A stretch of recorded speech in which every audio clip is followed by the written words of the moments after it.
Hey, what's going on, guys? Welcome back to the channel. I got a great one here for you today. Really excited to bring you this video because we're going to be talking about real estate investing. I made an offer on a property last week on a duplex, and that offer was accepted. Things have been moving forward rather quickly. It's an exciting time period. This isn't the first real estate purchase that I've gone through with. And if everything goes well, I'm super excited to share all the information with you guys, the cash flow, what's going on with these units.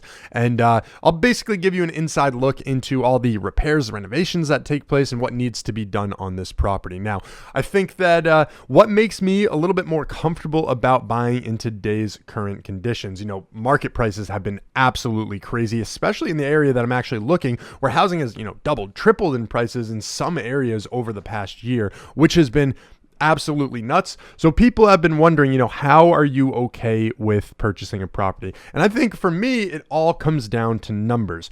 What I'm trying to do here is sort of set up a mini real estate empire where I'm able to buy a property every 1 to 2 years, live in one unit, rent it out, and then eventually I'll be able to get a single family home when I'm ready to settle down and raise a family and things of that nature. But for now, I just want to accumulate properties, get them rented out. When the numbers make sense, that's when I can make an offer and see what happens from there. So for this particular property, what actually happened was it was under contract before. There were some buyer financing issues, and it actually fell through. So the price was then lowered. They're trying to offload this house. I think that what's going on is the seller of this is kind of retiring. He's cashing out on all his properties. He did something similar, had a pretty big portfolio, and so he's just trying to get it off. And what I'm really excited about is the numbers for this property. So I never make an offer unless the numbers make sense. So with this particular property, what I'm looking at here and the breakdown of it was there are 2 units in this property. One is a 1-bedroom unit, and then there is also a 3-bedroom unit. Both of them are being rented out right now well below the current market rate. So the top unit is the 3-bedroom unit that's being rented out for, I believe, about $925. So that's extremely low, especially in the area that I'm looking. $925 is what you would expect to pay for maybe a single bedroom unit, and even that is on the relatively conservative and low side. On a unit that is 3 bedrooms, the area that I'm looking, you should be expecting to receive around $1,800 to $2,000 in rent. So I don't know what's going on there, but what's happened is they're in a month-to-month lease. Those tenants, they're actually trying to buy a property themselves, so they're waiting to get out. So what's going to happen is if the purchase goes through, right, the inspection goes well, everything continues, then what's going to happen is they're going to end up moving out, and my girlfriend and I will then move into that unit.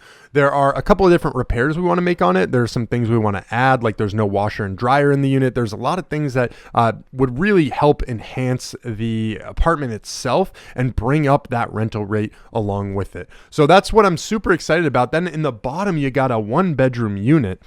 And this 1-bedroom unit is only being rented out for around $700, when, again, I said $925 is being low and conservative. The properties that are on the rental market right now that are 1-bedroom that have a smaller square footage for size for the room in it, they're looking at around $1,200. So it's really interesting to look at this this breakdown and know that they really haven't raised rents. Now, part of that reason is because the owner that is now selling the property, his daughter is living in the 1-bedroom unit, and she just signed a year lease for, that $700 price. So it's really well below the market value, and that's sort of locked in there. Like, I don't expect myself to go in, buy this property, and then immediately raise the rents and have all this crap. Like, I don't want to do any of that. I don't want to mess with it. So what's going to happen is I'll end up taking a bit of a loss, right, on that first year. It's not like I can't make the payments just because the rental rates aren't super high in that bottom unit.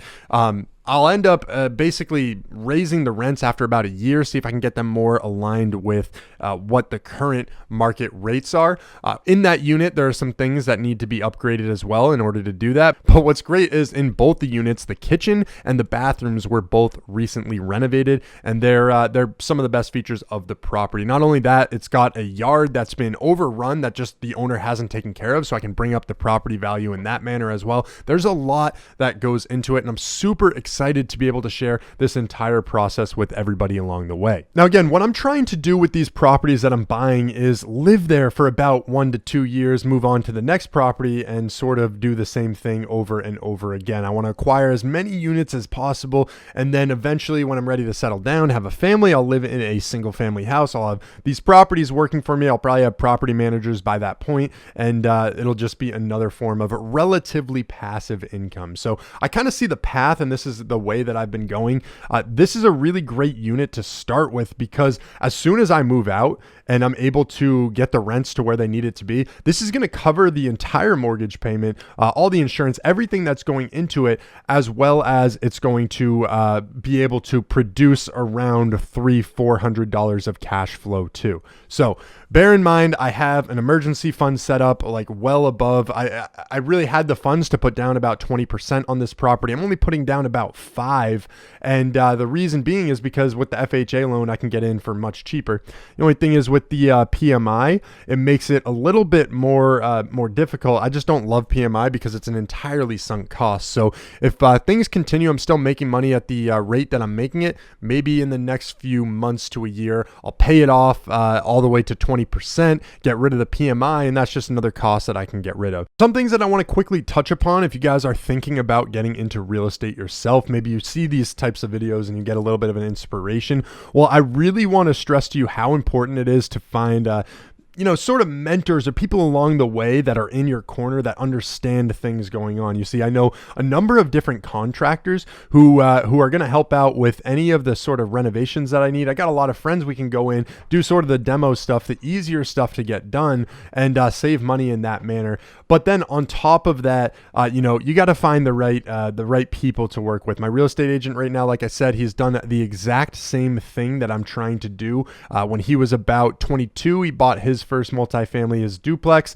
and then he got, I believe, 4 or 5 after that. And he does more commercial stuff now, so a lot of a larger scale. But this is how he started. He still has all his properties. I believe right now he's got about 26 of them. So linking up with somebody like that who understands the nature of everything that you're trying to do, who knows how to look at the numbers, break everything down, that's exactly the type of person you want on your side. You see, one thing that I've run into that's really difficult to overcome is just being a younger sort of real estate investor or investing in general. There are so many people, doubters out there in their own ways, that don't believe in what you're trying to do. So I have a clear vision, right? My aspirations are a bit wild, I will admit. I want to be financially free by the time that I'm 35, 40 years old. And I genuinely think I could do it well before that, just sticking to a couple different principles. And so I've worked with lawyers establishing an LLC and doing other endeavors there who don't fully get the picture. They don't understand what I'm doing, or I can just tell that they look down upon me.